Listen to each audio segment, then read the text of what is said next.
Pagkat ako'y karaniwang tao, may simpleng trabaho, katamtamang sweldo, walang bahay at lupa, o kotseng at kaya, na meron dami, kuya ko, ako'y wala. Sige nga, bibili ko. Hindi bale, okay lang sa akin, basta't wala masamang gawain. Ang tanging iiyakan ay mga kaibigan tulad nyo, na kung kailangan mo'y mautangan. Ating sa akin ang swerte, yan ang aking laging pinakahihita.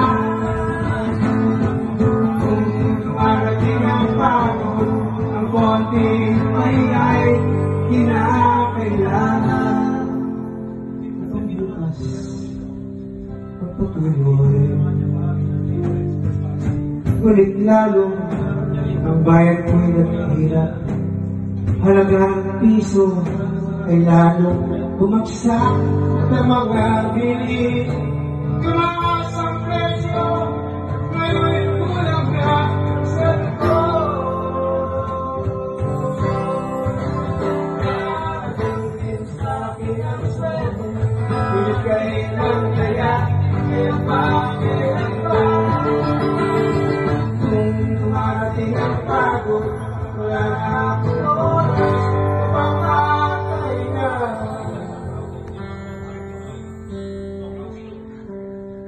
Subalit kailangan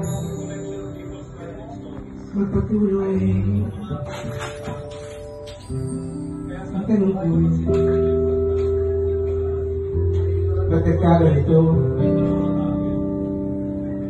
Sobrang trabaho